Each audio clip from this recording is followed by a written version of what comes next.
கீழ்ப்படிதலை எப்படி கற்றுக்கொள்ளலாம்? நம்ம ஒரு இடத்துல உட்கார்ந்து இருக்கிறோம். நான் சமீபத்தில் ஒரு நாள் தூத்துக்குடியில் ஒரு குறிப்பிட்ட குடும்பத்திற்கு போயிருந்தேன். அந்த வீட்டுக்கு நான் போன நிமிடம் முதல் அந்த தகப்பனார் அமர்ந்திருக்கிறார்.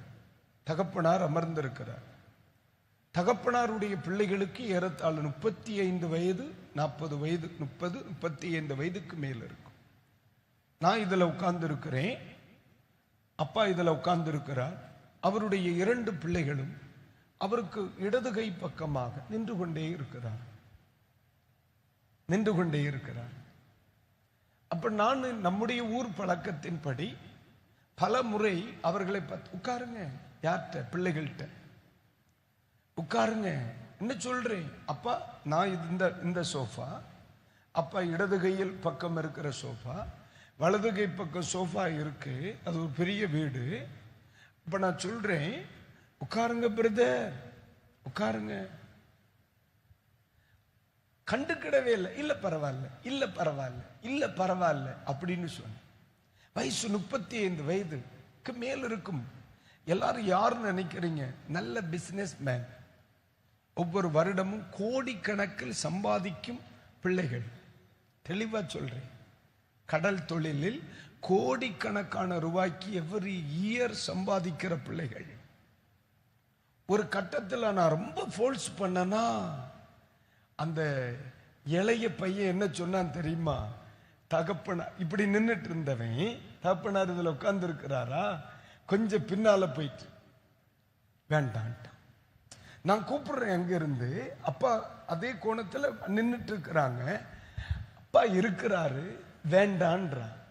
அப்போ வயது 35, கோடிகள் சம்பாதிக்கும் பிள்ளைகள் தகப்பனுக்கு முன்னிருக்கும் நாற்காலியில் அமருவதற்கு இன்னும் பயப்படுகிறார்கள். இப்போ அம்மா படுத்திருக்கு, பிள்ளை தாண்டி போகுது. இதை சொல்லுகிறார்கள், நாங்க ஃப்ரெண்ட்லியா பழகிறோம். எப்படி எப்படி எப்படி எப்படி எப்படி பழகிறார்களா? நான் அன்று கற்றுக்கொண்டேன், தகப்பனுக்கு கொடுக்கும் கனம் இப்படியும் கொடுக்கலாம் என்று. அல்லேலூயா. ஆனா அந்த குடும்பம் ஆவிக்குரிய குடும்பம் அல்ல, ஒரு ரோமன் கத்தோலிக்க குடும்பம். அந்நிய பாஷை பேசுகிறவர்கள் அல்ல. கண் மூடும் பொழுது தரிசனம் அவர்களுக்கு வெளிப்பட்டது போல் தெரியவில்லை. அப்படிப்பட்ட நாம் பகட்டாய் சொல்லத்தக்க எந்த ஆவிக்குரிய அனுபவங்களும் அவர்களுக்கு இல்லை. ஆனால் ஒரு ஊழியக்காரன், அவர்கள் வீட்டுக்கு வருந்தி அழைக்கப்பட்டிருக்கிற ஒரு ஊழியக்காரன் தன் பிள்ளைகளுக்கு சொல்றேன், தம்பி உட்காருங்க, பிரதர் உட்காருங்க. அவன் சொல்றான், அவனுடைய பிள்ளை 13 வயசு, 10, 13 வயசு, 14 வயசுக்கு வளர்ந்தாச்சு. அவனுக்கும் சொல்லுதான், அப்பா இருக்கிறார், வேண்டாம். அப்போ நான் கற்றுக்கொள்ளுகிறேனா இல்லையா? பரிசுத்த வேதாகமம் இதை கற்றுக் கொடுத்ததை விட அந்த வீடு எனக்கு கற்றுக் கொடுத்தது. ஓஹோ, பிதாக்கள் சொல்லிக் கொடுத்த உங்கள் பெற்றோரை கனம் பண்ணுங்கள் என்று சொல்ல அந்த வார்த்தை. இன்னைக்கு பிள்ளை எப்படி அம்மைய போட்டி, நீ போட்டி அருகிட்ட அம்மையிட்ட சொல்லுங்க, நீ போட்டி உன் சோழிய பார்த்துட்டு எனக்கு தெரியுமிட்டின்னு. பொம்பளை பிள்ளைகள் அம்மா, பொம்பளை பிள்ளைகள் நாளைக்கு இது போன்ற 2, 4, 5, 10 போல பெற்றெடுக்க வேண்டிய தலைமுறையாக்கும் கூப்பிடுது நீ போட்டின்னு. அப்ப நீ நாளைக்கு பெற்றெடுக்கிறது உன்னை பார்த்து என்ன சொல்லும்? ரொம்ப கடினமாய் சொல்லுமா இல்லையா? அந்த வார்த்தை எங்கே? எது ஆத்மீகம், எது கீழ்ப்படிதல், எது கனப்படுத்தப்படுதல்? பைபிள்ல மரிக்கிறது வரைக்கும் கீழ்ப்படிய கற்றுக்கொள்ளணும். அல்லேலூயா சொல்லுங்க, அல்லேலூயா, அல்லேலூயா. கர்த்தருக்கு ஸ்தோத்திரம், ஆமென். ஒரு முறை இதுவும் திருநெல்வேலி பக்கத்துல ஒரு குடும்பம், இதுவும் அந்த கரைக்குத்தான். அவங்க வீட்டுக்கு ஜோம் பண்ண போயிருந்தே, அவங்க சில நேரத்தில் நம்ம ஜபத்துக்கு வருவாங்க. அதுவும் அதே மாதிரிதான். 2 பெண் பிள்ளைகள், 2 ஆண் பிள்ளைகள் உண்டு. நான் இப்படி உட்கார்ந்து இருக்கிறேம்மா, சொன்னாய் அறிவீர்கள். அறியப்படுகிற ஒரு குடும்பம், அறியப்படுகிற குடும்பம். நம்மள மாதிரி மாசம் 10,000 ரூபாயும் 50,000 ரூபாயும் 1,00,000 ரூபாய் சம்பாதிக்கிறவர்கள் அல்ல இவர்கள். நான் சொல்லுகிற இவர்கள் ஒன்று, அவர்களிடத்தில் வேலை பார்க்கிறவர்களுக்கு மாதம் 70,000 ரூபாய் 80,000 சம்பளம் கொடுக்கிறவர்கள் இவர்கள். நான் சொல்லுகிறேன், நான் எல்லாரும் போய் இருக்கிறோம். நான் மேல உட்கார்ந்து இருக்கிறேன், அப்பா மேல உட்கார்ந்து இருக்கிறாங்க, அம்மா மேல உட்கார்ந்து இருக்காங்க. அவருடைய பிள்ளைகள் எல்லாரும் தொழில் செய்கிறவர்கள், எல்லாம் தரையில உட்கார்ந்து இருக்கு, சுத்தி சேர் கிடக்கு. ஒருத்தன் கூட மேல உட்கார்ந்து இருக்கல, எல்லாம் கீழே உட்கார்ந்து இருக்கிறான். நீங்க உட்கார்ந்து இருக்கிறது போல எல்லாரும் இல்ல. அதுதான். அப்ப நான் யோசித்து பார்த்தேன், எது மேன்மை, எது கனம், எது கீழ்ப்படிதல், எது கீழ்ப்படிதல். எந்த பிள்ளையை தெய்வம் ஆசீர்வதிப்பார்? தெய்வம் என்னை ஆசீர்வதிப்பதற்கு என்னிடத்தில் இருக்கிற குவாலிட்டி என்ன? அல்லேலூயா. அம்மாவை வா என்றும் தகப்பனை போ என்றும் அந்த மடையனை போக சொல்லி என்றும் சொல்லுகிற பிள்ளை ஆசீர்வதிக்கப்படுவான் என்று நீ நினைக்கிறையா? நினைக்கிறியா? ஜீவிதத்தில் எங்கேயாகிலும் ஒரு இடத்தில் முட்டுக்கட்டையாய் போய் நிற்கும் பொழுது ஜீவிதம் கற்றுக் கொடுக்கும். என் ஜீவிதத்தில் ஏதோ ஒன்று எனக்கு இடையூறாக இருக்கிறது. அது ஒரு பேஷன். என்ன இப்ப? அல்லேலூயா, பிரைஸ் தி லார்ட். கீழ்ப்படி என்ன செய்யணும்? கற்றுக்கொள்ளணும். அல்லேலூயா. ஆமா, கீழ்ப்படிந்து நடக்க கற்றுக்கொள்ளணும். பரிசுத்த பைபிள் அதுதான் சொல்லுது. ஏன் சிலரால் கீழ்ப்படிய முடியவில்லை? ஏன் சிலரால் கீழ்ப்படிய முடியவில்லை? நம்ம இதற்காக எடுத்துக்கொள்கிற வேத பகுதி என்ன? ரோமருக்கு எழுதிய நிருபம் 16ஆம் அதிகாரம் 19ஆம் வசனம். ரோமருக்கு எழுதிய நிருபம் 16ஆம் அதிகாரம் 19ஆம் வசனம். இப்பொழுது வாசிக்க கேளுங்கள். உங்கள் கீழ்ப்படிதல் யாவருக்கும் தெரிய வந்திருக்கிறது. அல்லேலூயா. இங்கே பரிசுத்த வேதாகமம் மிக தெளிவாய் சொல்லுகிறது, ரோம திருச்சபையினுடைய அடையாளம் என்ன? அந்த சபை கீழ்ப்படுகிற சபை. அல்லேலூயா. என் அன்புக்குரியவர்களுக்கு சொல்லுகிறேன், நீங்கள் MA, டபுள் MA, அதுக்கு மேலேயும் டபுள் MA, 1000 டிகிரிகள் படித்தாலும் பரலோகத்தின் தேவன் ஒரு மனிதனை ஆசீர்வதிப்பதற்கு அவன் கையில் இருக்கிற பணத்தையோ, அவன் கையில் இருக்கிற பட்டத்தையோ, அவன் உலகத்தில் இருக்கிற அந்தஸ்தையோ பார்த்து ஆசீர்வதிக்கிறவர் அல்ல. அவனுடைய இருதயங்களை அறிந்து ஆசீர்வதிக்கிற தெய்வம். கர்த்தர் எதைத்தான் பார்க்கிறார்? இருதயங்களை பார்க்கிறார். அந்த பிள்ளைகளுடைய பணிவு, அந்த பிள்ளைகளுடைய கீழ்ப்படிதல், அந்த பிள்ளைகளுடைய அர்ப்பணிப்பு, இதுதான் அவர்களை தேவன் ஆசீர்வதிப்பதற்கு உதவியாக மாறுகிறது. அம்மா ஒரு வார்த்தை, அப்பா ஒரு வார்த்தை சொல்லுமா, சரிம்மா, அதுக்கு மேல ஒரு வார்த்தை கிடையாது. சரிம்மா, செய்துருவோம். சரிப்பா, அதுக்கு மேல என்ன செய்வேன்னு நீ கேட்டாலே உள்ள பிசாசு வந்துருதானே. எதிர்ப்பு மனப்பான்மை உள்ள வந்துருதே, மாம்சம் உள்ள வந்துருதே. மாம்சம் எந்த இடத்தில் தலை தூக்குமோ அங்கு யாருடைய தலையீடு இருக்கும்? சாத்தானுடைய தலையீடாது இருக்கும். நீ ஆடுவதற்கு எவ்வளவு நாள் ஆகும்? நீ ஆடுவதற்கு எவ்வளவு நாள் ஆகும்? உன்னை பிசாசு பிடிப்பதற்கு எவ்வளவு நாள் ஆகும்? அல்லேலூயா. என்ன நினைச்சாலும் சரி, இப்போ ஜனவரி மாதத்துக்கு பிறகு, பிப்ரவரி, மார்ச், ஏப்ரல், நான் என்னிடத்தில் வந்து பிசாசு ஆடுகிற எல்லாம் ரட்சிக்கப்பட்டவர்கள். இங்க வேதனையா இந்த பிப்ரவரி, மார்ச், ஏப்ரல் இது வரைக்கும் இந்த வருஷத்துல யார் யார் என்னிடத்தில் ஜெபிக்க வந்து நான் ஜெபிக்கும் பொழுது அசுத்த ஆவியினால் அலக்களிக்கப்படுகிறார்களோ அவர்கள் 99% ரட்சிக்கப்பட்ட குடும்பத்தை சார்ந்தவர்கள், ரட்சிக்கப்பட்டவர்கள். நான் கேட்கிறேன், இது எப்படி இவனை தொட்டது? அவசரகால ஜபக்குழுக்களுக்கும் இது நன்றாக தெரியும். எப்படி சாத்தியம்?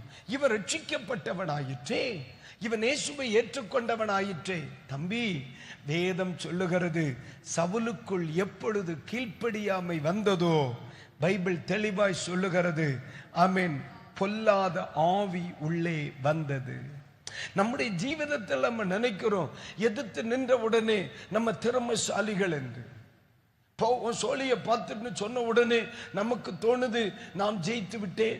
என்னை கண்டு எங்க அம்மா பயந்துட்டாங்க, என்னை கண்டு எங்க அப்பா பயந்துட்டாங்க, என்னை கண்டு எங்க பாஸ்டர் பயந்துட்டாங்க, நான் ஒரு எலிஜிபிள் பர்சன் அப்படின்னு நீங்க நினைக்கலாம். உடனே நம்ம புரிஞ்சுக்கிடணும், தங்கப்பன் நாசமா போவுக்கு நாளாச்சு, நாசமா போச்சுக்கு நாளாச்சு. காரணம் என்ன?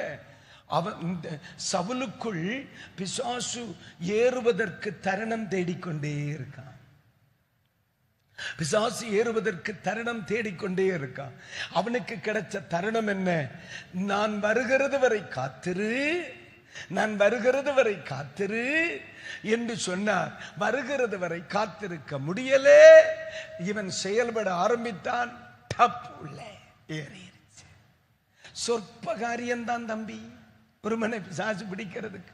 கைகளை உயர்த்தி ஒரு அல்லேலூயா, அல்லேலூயா. அதனாலதான் பைபிள் சொல்லுகிறது கீழ்ப்படிதல் மிக அவசியமா இருக்கு. எந்த இடத்துல எல்லாம் கீழ்ப்படிதல் இருக்கிறது என்பதை அடையாளம் கண்டு, எந்த இடத்தில் எல்லாம் கீழ்ப்படிதல் இல்லாமல் இருக்கிறது என்பதை அடையாளம் கண்டு நம்முடைய ஜீவிதங்களை மாற்றிக்கொண்டே இருக்கணும். முயற்சிக்கணும், முயற்சிக்கணும், முயற்சிக்கணும், முயற்சிக்கணும், முயற்சிக்கணும். இந்த இடத்துல நான் கீழ்ப்படிய நான் தவறிட்டேன், அடுத்த முறை இந்த இடத்துல நம்ம கீழ்ப்படியாம இருக்கவே கூடாது. இந்த இடத்துல நான் கீழ்ப்படியாம விட்டுட்டேன், அடுத்த தடவை இந்த இடத்துல நான் இப்படி நடந்துக்கவே கூடாது. இந்த இடத்துல நான் கோபப்பட்டுட்டேன், இனி அடுத்த இந்த இடத்துல நான் கோபப்படக்கூடாது, நான் இந்த இடத்துல இப்படி நடந்துக்கிடணும். உங்களை நீங்களே மாற்றிக்கொள்ள உதவுங்கள். நீங்களே உங்களுக்கு ஆசிரியராக இருங்கள். நீங்களே உங்களை திருத்திக் கொள்ளுங்கள். நீங்களே உங்களை மாற்றுங்கள். உங்க வாழ்க்கை அநேகரை மாற்றுவதற்கு ஒரு அடையாளமாய் மாறும் என்பதை நீங்கள் மறந்துவிடக்கூடாது. Praise the Lord. அல்லேலூயா, அல்லேலூயா.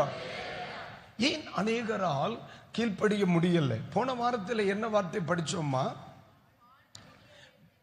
புரியல. வாழ்வில் முடிக்க வேண்டிய சில கடமைகள் என்னை தேவனுக்கு கீழ்ப்படிய விடாதபடி தடை செய்து கொண்டே இருக்கிறது.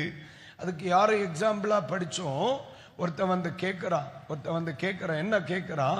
என் தகப்பன் மரித்து போனார், அவரை அடக்கம் பண்ணி வருவதற்கு எனக்கு உத்தரவு கொடு. இயேசு சொன்னார், மரித்தவர்களை அடக்கம் பண்ணட்டும், நீ என்னை பின்பற்றி வா அப்படின்னு சொன்னார். அப்ப பாருங்க, இந்த இடத்துல சில கடமைகள் நம்மை தடுத்தாலும் கடமைகளை பார்க்கிலும் ஆமை ஸ்தோத்திரம் படைத்தவருக்கு முக்கியத்துவம் கொடுப்பதுதான் ஆலோசனை. Glory to God. Hallelujah. இப்போ இன்னொரு காரியத்தை சொல்றேன். இன்னொரு காரியம், ஏன் அநேகரால் கீழ்ப்படிய முடியாமல் போயிற்று?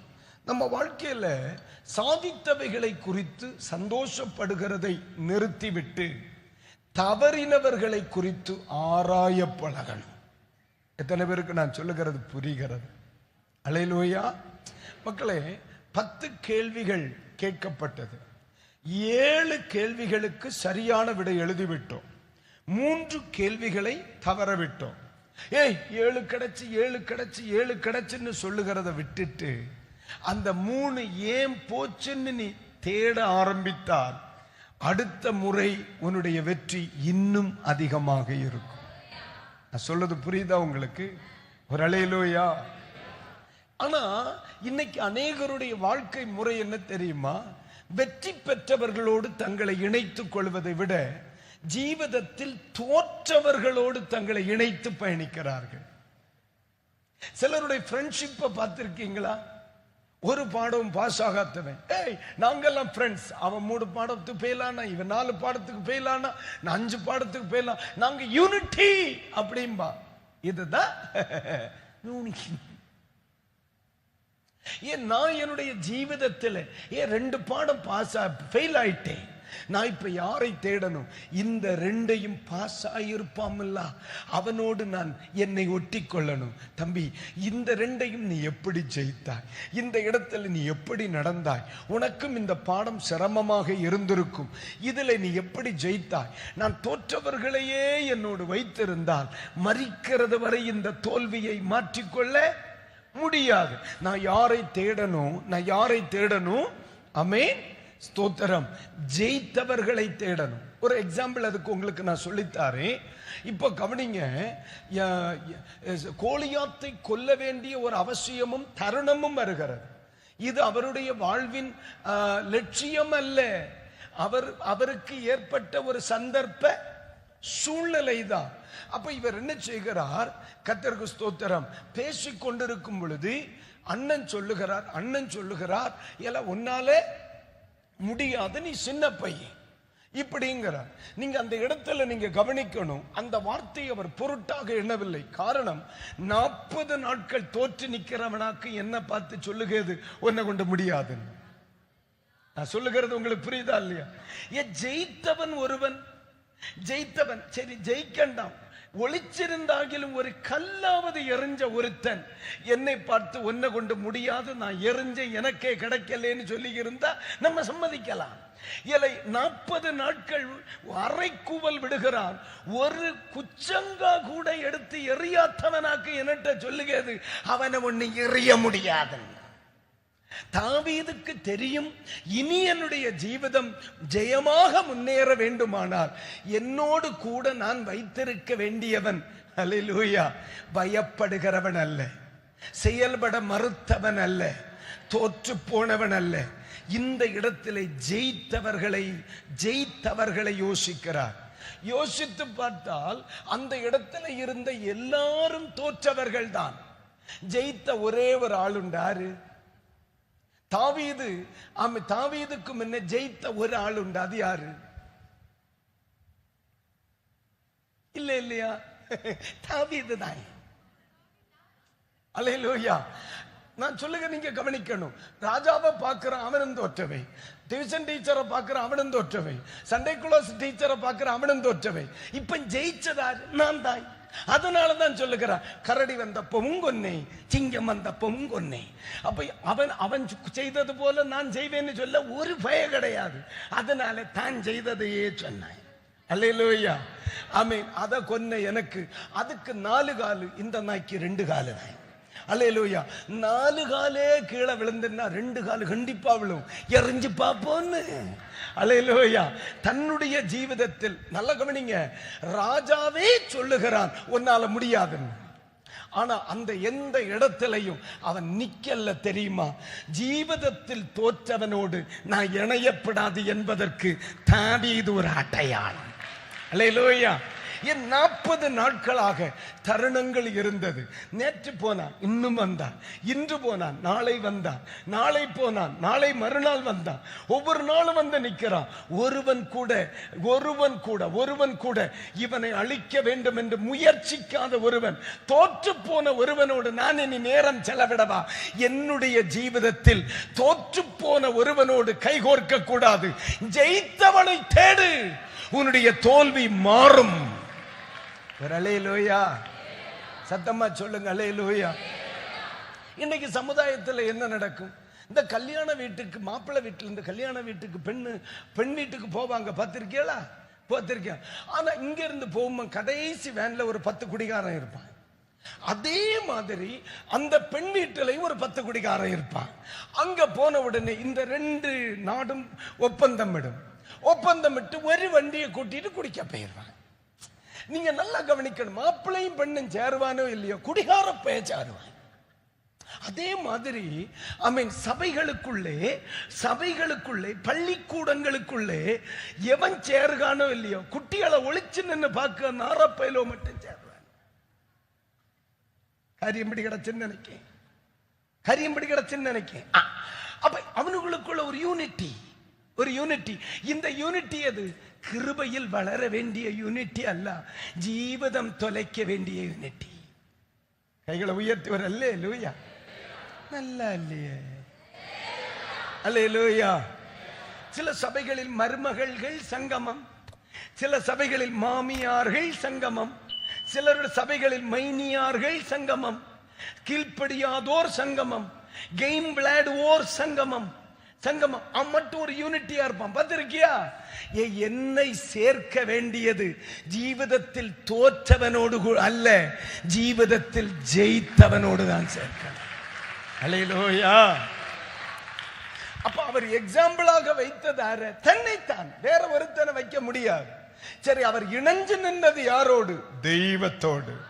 நான் ஜீவனுள்ள தேவனுடைய நாமத்தில் வருகிறேன். அதுதான் மக்களை ஜீவிதத்தின் வெற்றியின் சூத்திரம்.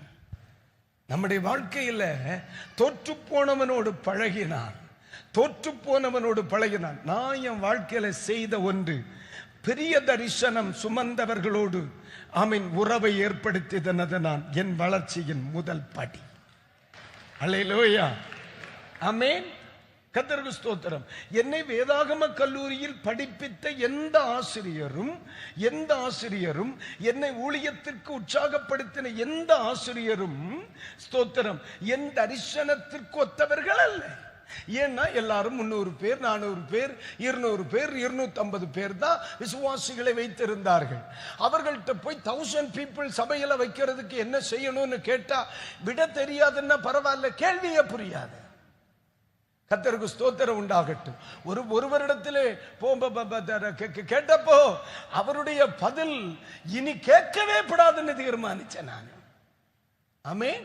ஆமா, அவர் சொன்ன வார்த்தை என்ன? அதெல்லாம் எங்களாலேயே முடியல, உங்களால எப்படி முடியும்? உடனே அண்ணன் தீர்மானிச்சு, உன்னை கொண்டு முடியாததுனாலதான் என்ன கொண்டு முடியும். கைகளை உயர்த்தி ஒரு ஆமென் சொல்லுங்க. அல்லேலூயா. தோற்றவர்களை அல்ல, நம்மோடு கைகோர்ப்பது.